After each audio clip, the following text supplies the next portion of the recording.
是什么让我大半夜11点还在熬这个辣椒酱？那肯定是因为好吃啊！这应该是我今年做的第3次了，吃完了就得做，冰箱不能没有它。不管是夹馒头还是拌面都绝了，一吃一个不吱声。辣椒选什么就看你对辣的接受程度，不能吃辣的就买2荆条，能吃的就全放小米椒。我呢选择了处于中间的线椒，处理一下辣椒，去掉辣椒蒂。我是感觉厨房剪刀比刀要好用，剪成小段放在绞肉机里，按一下停一下。你一打过了，它就成辣椒泥，不是辣椒碎了。就这个程度就正好。绞肉机也别洗，顺便把生姜和大蒜也打一下。这样用刀剁多费劲儿啊，用机器咔咔2下咱就搞定了。先放一边，咱来熬个香油。油热了就把我准备的香料加进去。我一直觉得做辣椒酱、辣椒油什么的用菜籽油是最好吃的，也不知道是不是我的心理作用。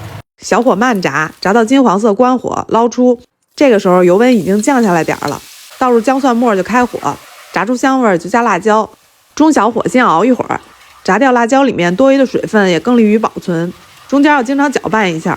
调味就放生抽、糖、盐、13香和蚝油。想保存的久点，可以多放点盐。最后一定要点一点高度白酒，加了白酒才更香更好吃。花生碎加不加都行，换成芝麻也挺好。全程炸了差不多15-16分钟就可以出锅了。最后满屋子都是辣椒酱的香味儿。凉了之后装在瓶里冷藏保存。这么做吧，不止好吃，而且保存的时间比较长。今天又是对自己满意的一天。